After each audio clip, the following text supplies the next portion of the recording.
Hola a todos, bienvenidos a una nueva entrevista del ciclo Under Disidente de la REM, la Red de Estudios y Experiencias en y desde el Heavy Metal. Hoy está con nosotros Krupskaya Peredo, Krups, que es creadora del Abismo Blog Cine y del Igimani Metal Fest. Ella nació en La Paz y ahora radica en Alemania. Es melómana metalera desde hace más de 20 años, ingeniera de profesión.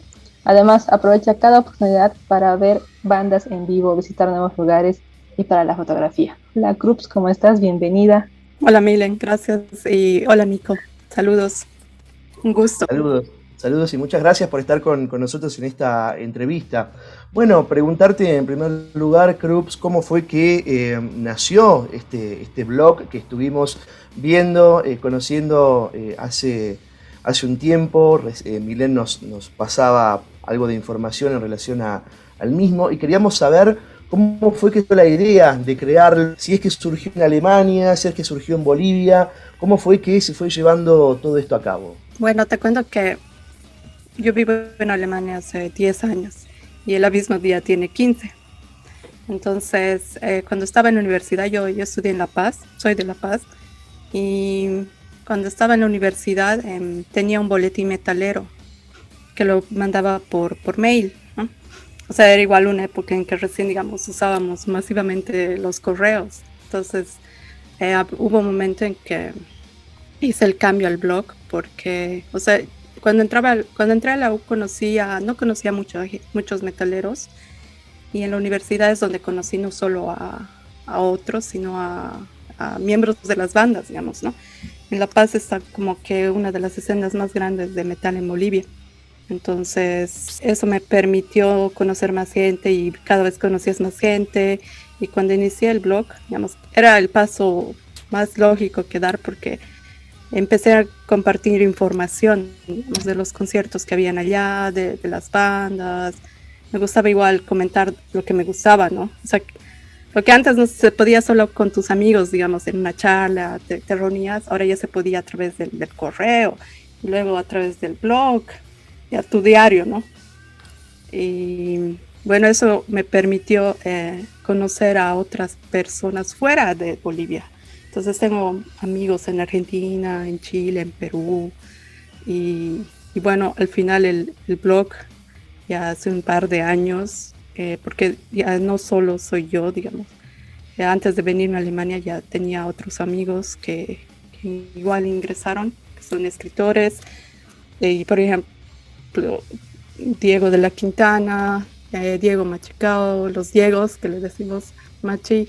Y tengo también uno de nuestros últimos autores, es Marcos van der Valk de Tarija, que te manda saludos, por cierto. Y me ha dicho que sí. Saludos a Nico. Lo conozco y le mandamos un abrazo grande a Marquitos porque vivió en Salta mucho tiempo. Él estudió Exactamente.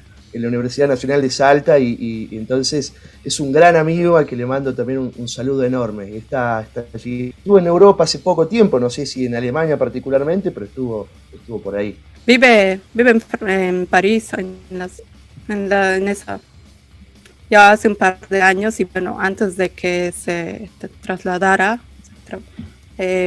tocaba también unas bandas en Tarija, ¿no? De donde es él.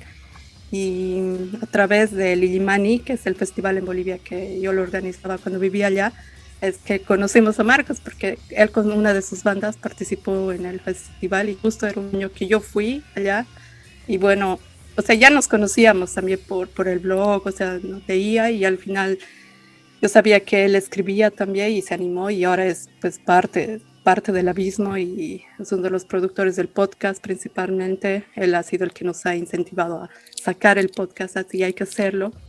Y cuando le dije que iba a hablar contigo, me dijo, mi gran amigo, Nico. Comentabas, empezaste como una cadena de mails propia, luego se volvió blog, luego se volvió una página web con varios colaboradores y ahora mencionabas tiene un podcast incluso. Entonces, si puedes comentarnos un poco cómo ha sido esta evolución, porque igual al principio hablabas sobre la escena local boliviana paseña y ahora es mundial tu cobertura. Entonces, puedes contarnos un poco cómo ha sido ese crecimiento. Bueno, hemos ido creciendo de poco a poco, y bueno, creo que es las posibilidades que nos da la tecnología es también, ¿no? O sea, yo intento básicamente cubrir eventos aquí, pero bueno, estos últimos años, por las razones que ya sabemos, así casi imposibles, recién he empezado a volver a ir a conciertos, pero lo del podcast, digamos, ha nacido de esa pausa que hemos tenido, ¿no? Que al final nos hemos encerrado prácticamente. Y bueno, entre ellos el Marcos era como que, o sea, teníamos la idea pero es que no teníamos el tiempo, digamos, ¿no? Antes, entonces todo lo que hacemos, digamos, nosotros no es solo un hobby, sino es algo que lo tomamos muy en serio, pero que lastimosamente pues, nuestra prioridad son nuestros trabajos, nuestras familias, entonces tratamos de aprovechar el tiempo extra que tenemos para dedicarle. Entonces, lo que hemos logrado hacer con la página es también una forma de mostrar que se puede hacer, no somos comunicadores de escuela, digamos, de universidad, no somos periodistas, pero todos nosotros estamos metidos en investigación de alguna u otra forma. Entonces, por ejemplo, en la página, si ustedes pueden entrar o ver, o sea, siempre tratamos de darle ese ímpetu no solo de nuestros trabajos, sino de nuestros textos, digamos, ¿no? Antes algunos de nosotros escribimos muchísimo, digamos. Entonces, por ejemplo, a mí me ha ayudado mucho el hecho de mi trabajo de ser investigadora. Entonces, esa misma metodología lo he podido utilizar también para hacer entrevistas, para investigar, y por eso me parece importante el trabajo que hacen aquí en la red, porque es precisamente, ya no solo, ahora ya no se le ve a las escenas solamente como las bandas y el público, ¿no? O sea, hay todo un conjunto de actores alrededor que son organizadores de eventos, o incluso en el podcast estamos ahora analizando, por ejemplo, los hitos que han habido dentro de la escena local, primeramente, ¿no? La primera temporada del podcast era más que nada charlas entre nosotros, ¿no? Entre el equipo, porque queríamos acostumbrarnos a los micrófonos, no es fácil, ¿no? Y entonces han empezado las charlas, digamos, ¿no? De los estilos que nos gustan, algunas peleas entre nosotros, porque eso era lo que nuestros amigos querían que saquemos, digamos, ¿no? Que a veces discutimos de bandas o a uno no le gusta o que otra ha escuchado y no sé qué. Pero esa segunda temporada hemos empezado con gente de la escena, tanto personas de hace 2 meses. No los primeros, pero los primeros como que estaban entrando en la escena, ¿no? Y hemos empezado a hablar también con la generación que está ahorita ahí, creciendo dentro. Entonces hemos querido hacer ese cruce transversal de generacional para demostrar también que se puede aprender de lo que ha pasado antes y también de lo que está pasando ahora. Eso es básicamente el objetivo de estas nuevas charlas que tenemos en el podcast. Y bueno, tiene ya algunos años, ¿no? Por lo que contás, la verdad que es una experiencia vasta, una trayectoria larga. Y quería consultarte porque, bueno, Internet tiene esa particularidad, ¿no? Que uno puede visitarlo desde cualquier lugar del mundo, entender un poco qué es lo que está pasando en otras escenas, más allá de que por ahí seguramente haya muchas similitudes, pero qué está pasando en otros lugares del mundo, en otros países. Y no sé si tienen un registro más o menos de todo el mundo hispanoparlante, que entiendo que serán quizás la mayoría de los que visitan el blog, en qué otros países, digamos, se visita también, se consume lo que se produce en el blog. Sí, básicamente es hispanoparlante porque la mayoría de nuestros artículos están en español, pero tenemos varios en inglés. Entonces, muchos de los artículos están ya en inglés. La página tiene hay un menú en inglés, porque algunas de nuestras entrevistas igual han sido en inglés y las hemos dejado en el lenguaje original, digamos, que los hemos hecho. Pero tenemos muchas visitas igual de Estados Unidos, digamos, o sea que me imagino que y de España, y también hay de Europa. O sea, yo creo que muchas veces la gente busca bandas y, o sea, ahora digamos por el mismo, como funciona el Instagram, ¿no? Que puedes cambiar el idioma instantáneamente. Entonces puedes hacer lo mismo, digamos, por Google o sea, nos ha llegado material de bandas, por ejemplo, de Bangladesh, o nos llegan bandas, mails así de bandas de Europa del Este, de Estados Unidos. O sea, de bandas que les interesa que se haga promoción, ¿no? También. Y de gente que les interesa llegar a ese mercado, ¿no? O sea, el hispanoparlante, si quieres. Pero creo que ahora es más por el hecho de que hay la facilidad, digamos, cuando esto cuenta cuando que no son hispanoparlantes, nos mandan las bandas, ¿no? Ahora es por Facebook o por Instagram como un repost o algo así, y ellos mismos lo traducen en ese momento, entonces sacan extractos de nuestros reviews, los traducen y los comparten, entonces ahí ya está la traducción, digamos. Por eso nos damos cuenta de que nos están leyendo, o que ya es más fácil ahora, no necesariamente escribir en el mismo idioma, pero sería interesante, ¿no? Porque por más que traduzcas algo usando Google, no es pues 100% exacto, ¿no? Entonces, pero bueno, creo que así estamos avanzando. También comentabas, tú fuiste en los inicios una de las creadoras del Yimani Metal Fest, que es uno de los encuentros en La Paz, en Bolivia, más importantes de metal y que se ha mantenido igual, aunque ya no estás físicamente en Bolivia, pero has seguido viendo la escena, la has seguido de cerca, ¿no? ¿Cómo has visto el crecimiento de la producción musical boliviana desde cuando se comenzó con el Yimani Metal Fest hasta a la actualidad? Yo creo que a la ha sido también la incursión de la expansión de las redes, ¿no? O sea, el Yimani Metal ha nacido prácticamente a los 2 años que inicié el Abismo, y era porque, o sea, nació a través del Abismo. Hice un proyecto que lo presenté en el gobierno municipal en La Paz, entonces era un evento que iban a hacer a través del blog, ¿no? Pero ahora obviamente ya tomó su vida propia y está aparte, ¿no? Pero yo tenía, o sea, cuando lancé lo del Yimani Metal, cuando lo presenté el proyecto a la alcaldía, hice un estudio de mercado. Entonces, habían, o sea, los datos que en ese entonces se podían dar de cuántas bandas había, más o menos. Era, por ejemplo, comparando ahorita, digamos que el Wikipedia de la comunidad metal, pues el Metal Archives, digamos, ¿no? Entonces, en el Metal Archives, por ejemplo, había algo más de 100 bandas, y ahora hay el triple. O sea, registro. Eso no significa que sean todas las bandas, ¿no? Hay muchas bandas que no están ahí porque no pudieron grabar un material propio, ¿no? Que ese es uno de los requisitos para estar ahí, pero parando, o sea, hace poco vi dos ahí en Argentina y creo que llegan a 3.000, digamos, ¿no? O sea, en el Metal Archives. Entonces, obviamente Bolivia es un país en población más pequeño, ¿no? Que ha estado solo en 3 grandes ciudades, digamos. Pero el Yimani Metal nació con la idea de que esa convocatoria sea bandas de todo el país. Yo no quería que se cierre solo a La Paz.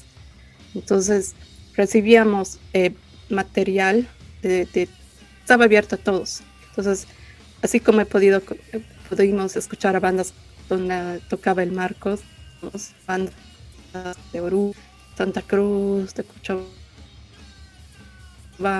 de Potosí. Entonces, lo que sí he visto es eso, ¿no? Que ha habido un impulso a la escena, porque eran otros espacios donde no estaban acostumbrados. Hacíamos como las audiciones, las realizaba en las ferias dominicales, en unas que organizan los domingos en las mañanas, y era cambiar el público completamente, porque los conciertos allá la mayoría eran de noche, en lugares pequeños.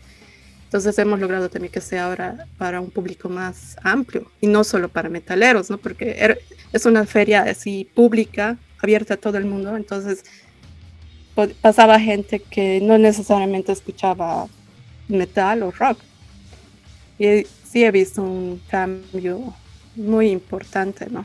Principalmente para los más jóvenes, que es para quienes es un poco más difícil acceder a esos espacios. Y me imagino que en Alemania habrás tenido la oportunidad también de asistir a recitales, ¿no? A recitales, ver un poco cómo es la producción musical allí. Y quería preguntarte en ese sentido si tenés que enumerar las principales diferencias de las escenas entre la escena de Bolivia, o podríamos hacerla incluso más extensiva a la escena latinoamericana, y lo que está ocurriendo en este momento en Alemania. ¿Qué nombrarías? ¿Cómo, digamos, enumerarías las principales diferencias, lo que más te llamó la atención? Yo creo que en un tiempo te voy a poder decir las diferencias como era antes de la pandemia y después de la pandemia, ¿no? Que ahorita está como que volviendo, pero si puedo hablarte antes de la pandemia, creo que es bien difícil generalizar cuando hablas de la escena en un país, digamos. Entonces, justo ahora estamos hablando de eso igual en el podcast con personas de otras ciudades, ¿no? La mayoría de nosotros, excepto el Marcos, somos de La Paz. Entonces, siempre con el Marcos podemos comparar, digamos, porque él viene de una ciudad muy pequeña, digamos, ¿no? O sea, yo conozco igual Salta porque está cerca de Tarija, ¿no? Entonces se parecen mucho. La frontera es solamente física, si quieres, ¿no? Pero se comparten muchas cosas. Entonces, lo que yo te puedo decir es, por ejemplo, que he viajado a otros lados, a Buenos Aires o a Santiago o a Lima, digamos. Las escenas en las fronteras, digamos, son más parecidas. Fui a conciertos en Juliaca, en Perú, que es en el sur de Perú, que está en la frontera con Bolivia. Entonces, se parecen mucho. Y, digamos, en el norte de Chile, que es igual la frontera que está ahí, la triple frontera, Iquique y todo eso. Entonces, esas escenas que están más unidas, o sea, que están más cercanas, tienen mucho en común. Pero obviamente cada escena, por el entorno en el que están, o sea, obviamente un concierto en Chile no es igual que en Bolivia o en Perú. Pero la diferencia que yo veía, por ejemplo, yo me he motivado, he aprendido mucho de la escena chilena para lo del Illimani, por ejemplo, porque tenía mucho contacto. Entonces, he aprendido, por ejemplo, que la importancia que le daban a tener un buen sonido, un buen PA y todo eso, digamos, que en Bolivia, cuando yo iba a los conciertos de adolescente, era lo menos importante. Y, por ejemplo, aquí, cuando me vine a vivir, vas a un concierto de punk, por ejemplo, el lugar puede ser horrible, ya, puedes decir, no voy a volver aquí, ¿no? Pero suena igual bien. Entonces son algunas de las cosas que dices, o cuando vas a conciertos en Escandinavia, o sea, es igual, los punks tienen buenos equipos, todo eso. Puede ser que se vean que no tienen nada, o sea, por el estereotipo, ¿no? Pero eso, yo creo que esa es la gran diferencia. Y digamos, es también la escena en La Paz es muy diferente a la escena en Santa Cruz, o sea, en el oriente de Bolivia o en el sur. Entonces, creo que cada escena tiene similitudes, pero tiene muchas diferencias con otras, ¿no? Entonces, los festivales, por ejemplo, aquí hay una tradición ya de varias décadas de los festivales. Entonces, eso es quizás algo que lastimosamente no se ha podido todavía lograr en Sudamérica, por ejemplo. Y eso debería ser algo que impulsar, ¿no? Porque es un momento en donde juntas pues a gente de todos los lugares. Entonces, esa experiencia de ir a un concierto y verte como en una pequeña ciudad de metaleros o de rockeros es pues increíble, porque todos van con ese objetivo, digamos, escuchar música. Ya lo demás es secundario. Entonces, es como cuando vas de vacaciones. Tal vez ahora hay hasta los cruceros metaleros, ¿no? O sea, vas a un festival y te olvidas de tus problemas, de todo. Estás ahí solo para escuchar música. Ese es el único objetivo. Eso sería, yo creo. Bueno, en Brasil, el Rock in Rio, no sé, pero o sea, festivales me refiero a que vayas con tu carpa y te quedes una semana ahí. Es la diferencia. que podría mencionarles. Bueno, y también hablando de la escena, Clubs, quiero consultarte, ¿cómo ves la presencia de las mujeres? Tanto de las mujeres como músicos que tengan bandas, sean o instrumentistas o vocalistas, y también como seguidoras o como parte del movimiento en sí. Lo que quería era, estábamos haciendo Illimani, queríamos, o sea, veíamos mucho del rock escultura, ¿no?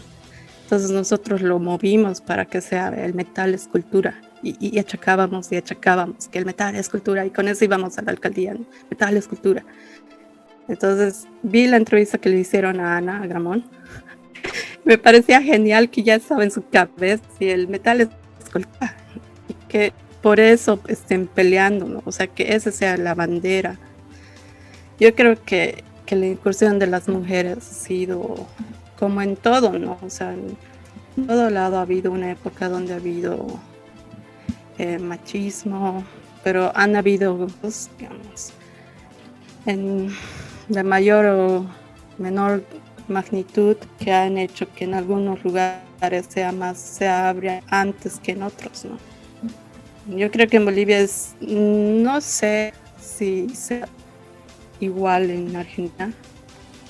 En Chile creo que es un poco más, o sea, he visto la entrevista que hicieron al grupo de Chile, de las chicas, y ellas les decían, ¿no?, que tenían ya experiencia de muchos años, o sea, ese tipo de chicas en la escena, de mujeres en la escena, con experiencias de ya un par de décadas, todavía no hay, por ejemplo, en Bolivia. Yo conozco algunas que sí, digamos, cuando yo era adolescente ya estaban ahí, pero eran unas cuantas, las podías contar con los dedos, con los dedos de tu mano, ¿sí? Éramos muy pocas las que íbamos a los conciertos, ¿no? Lo que le llaman allá unders, ¿no? O pueden estar detrás, digamos. O sea, yo conozco a otros organizadores de eventos o que se pueden hacer varias cosas, ¿no? Simplemente que es igual que hace muchos años, ¿no? Los músicos en su mayoría, digamos, eran los que podían acceder a ese tipo de eventos. Es solamente que ahora se está ya viendo un poco más, ¿no? Pero yo creo que es importante mostrar que no solamente hay líderes detrás del micrófono, ¿no?, sino detrás de cualquier instrumento. Y eso es a lo que se debería apuntar en cualquier lugar. Y en el caso de los jóvenes, Krups, ¿cómo lo ves vos? Porque es también toda una discusión, ¿no?, adentro del metal acerca de cómo lo perciben las nuevas generaciones, si es que hay otros sonidos quizás que están como seduciendo un poco más a los jóvenes, en decremento, si se quiere, del rock o de otros sonidos, ¿no? Es todo un tema porque siempre se discute qué es lo que está pasando hacia adentro. Y da la sensación de que hay jóvenes, por lo menos en Salta te puedo decir que en la escena se ven jóvenes, pero siempre tiene que ver con una especie de legado que le dejan sus padres. Es muy poco quizás el joven que llega por sí mismo a través de una escucha crítica, si se quiere, al metal. Da la sensación por lo menos de que es así, la verdad que no tampoco podría generalizarlo. Pero, ¿cómo lo ves vos? ¿Qué papel crees que tienen actualmente los jóvenes en el metal, en la escena, sobre todo en la escucha, ¿no? ¿Cómo lo ves?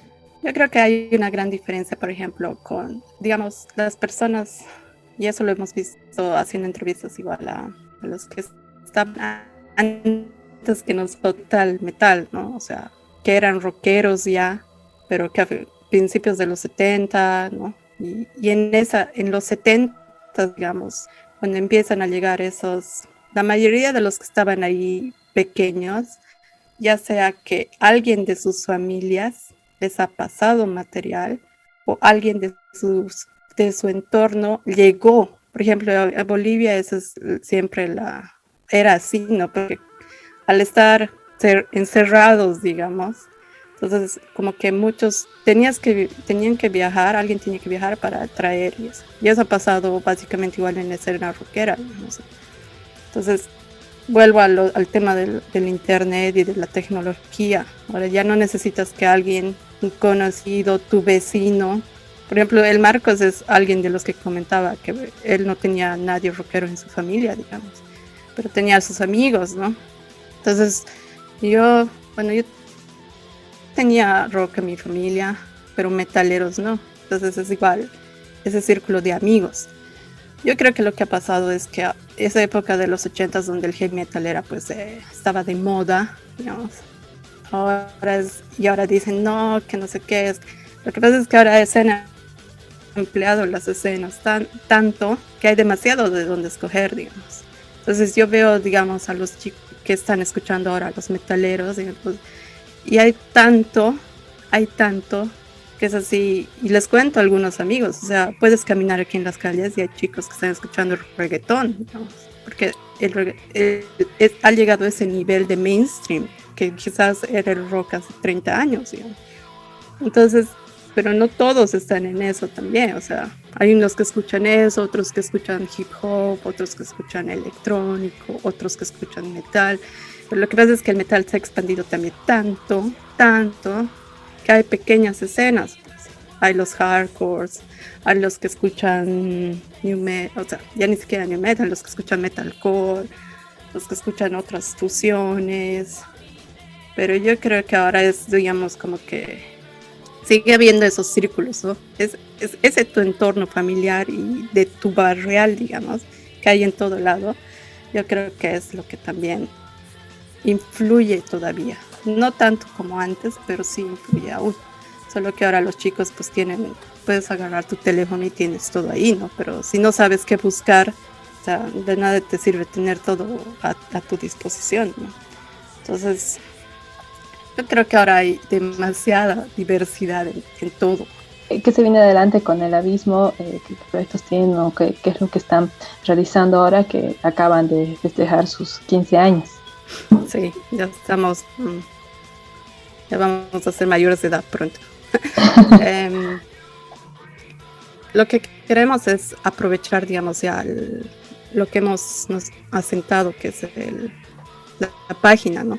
Ha sido un trabajo, como les digo, que hemos acabado aprovechando la pandemia, que es mover todo lo que teníamos en el blog y ahora que está en la página. Entonces queremos, como se dice, sacarle el jugo, aprovechar al máximo las ventajas de tener la página, porque lo que yo he visto, por lo menos en Bolivia, muchos han tratado de mantener sus espacios, pero o sea, como que todo está, ya sea en redes, solamente Facebook o YouTube o eso, pero no tienen un respaldo atrás. Dice que, como la otra vez que hablaba con Milen, si uno no funciona y el otro no, o sea, tiene que haber un lugar como una biblioteca, ¿no? Donde esté todo lo que se ha hecho en todos estos años. Entonces, yo invito siempre a la gente, y eso es lo que estamos usando, por ejemplo, el Instagram, para compartir reviews antiguos que hemos escrito hace 10 años también, ¿no? Porque eso está ahí, o sea, eso es el arte y la música también, o sea, puedes escuchar un disco de hace 40 años y te puede impactar de la misma forma que lo escuchas por primera vez, ¿no?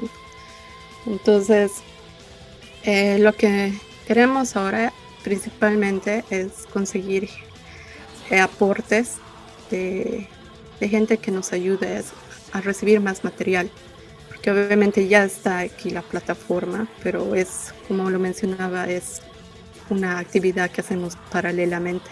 Entonces sería interesante que más gente se sume, que haya más reviews, porque creo que eso es lo que todavía falta, por lo menos en la escena boliviana, que haya una crítica constructiva al trabajo que se hace con las bandas. Entonces, está bien que haya conciertos, todo eso, pero falta todavía ese nivel o sea, no hay muchos productores musicales, y menos de metal. Entonces, como que siempre falta ahí algo que te diga, ¿no? O sea, me gusta esta banda o eso, o te escriben y te dicen, puedes por favor escuchar, pero es que a veces tampoco, o sea, no hay tiempo para escuchar tanta música, es la verdad. Entonces eso, estamos abiertos. Bien, quiero agradecerles y aprovechar el espacio para si alguien que nos está escuchando, o sea, obviamente nos gustaría gente que ayude a la producción nacional en Bolivia, pero eso no significa que nos cerremos, o sea, como les mencionaba, desde hace mucho tiempo conozco bandas en toda Sudamérica Bueno, Brasil no tanto por el idioma, pero igual los invitamos a las bandas a que nos manden su material y a la gente que les haría escribir o que esté interesado en cómo está el formato, pueden leernos y si les interesa hacer aportes, bienvenidos. Para ir cerrando, Krups, y también agradeciéndote por estos minutos que te has tomado para charlar con nosotros, preguntarte, porque hablabas recién de los aportes que se pueden hacer en términos de producción, en términos de facilitar información sobre bandas y demás, pero también hay otro aspecto que nos deja de lado y sobre todo un mensaje para mucha gente que está haciendo lo que hacen ustedes, que es el aporte y el sostenimiento económico, financiero, de tipo de propuesta. Más allá del amor que todos nosotros tenemos por el metal, no deja de ser un trabajo también, ¿no? Sí. Entonces es importante por ahí recalcarlo y mencionar y preguntarte a vos puntualmente si es que tienen alguna forma, un método de sostenimiento económico, ya sea a través de publicidad, a través de aportes, de suscripciones o lo que sea, para que se pueda ayudar, para que esto se sostenga también en el tiempo, y bueno, de qué manera se puede contribuir de alguna manera a esto, ¿no? Bueno, todo este tiempo lo hemos hecho así voluntariamente, pero sí, o sea, es algo que hemos estado pensando, principalmente por el hecho del podcast, porque es más trabajo. Entonces, no tenemos una cuenta abierta de Patreon o algo así, pero creo que sí lo vamos a hacer ahora que nos estamos organizando y bueno, es más fácil conseguir afuera, ¿no? O sea, cuentas o PayPal o cosas así. Entonces vamos a ver la forma de que se pueda hacer de alguna forma dentro de Bolivia y también afuera de, pero gracias por ese interés, es verdad. A veces sí, la misma página y todo eso sí tiene cosas que al final, bueno, no son muchos, pero sería más factible incluso para la publicidad, ¿no? Que ahora es tan bombardeada en las redes, entonces sí. Vamos a hacer. Entonces haz la invitación, Cruz, para que visiten la página y también las redes sociales del Abismo. Bueno, invitarlos, estamos en abismoblogscene.com y en las redes estamos en Facebook, en Instagram y en YouTube. YouTube es donde estamos subiendo el podcast. Y bueno, nos pueden escribir por cualquiera de los tres medios o a nuestro correo que es abismoblogscene@gmail.com y ahí están siempre. Cualquier información que necesiten, nos escriben o que quieran mandarnos material o igual algún link de descarga, lo pueden hacer a cualquiera de estas tres. Y gracias a ambos nuevamente por el espacio. Gracias a vos, Cruz. Gracias, Milen. Y bueno, gracias también por traerlo al amigo Marcos a la conversación. Que si tendríamos que enumerar algunas anécdotas que hemos tenido con él, tendríamos que hacer otra reunión más. Así que... Muchísimas gracias, Cruz. Un gusto tenerte en el ciclo Under Disidente de la red. Muchísimas gracias también a todos los que han visto esta entrevista. Y bueno, nos encontramos en una próxima oportunidad. Gracias, Nico. Chao, Cruz. Chao, chao.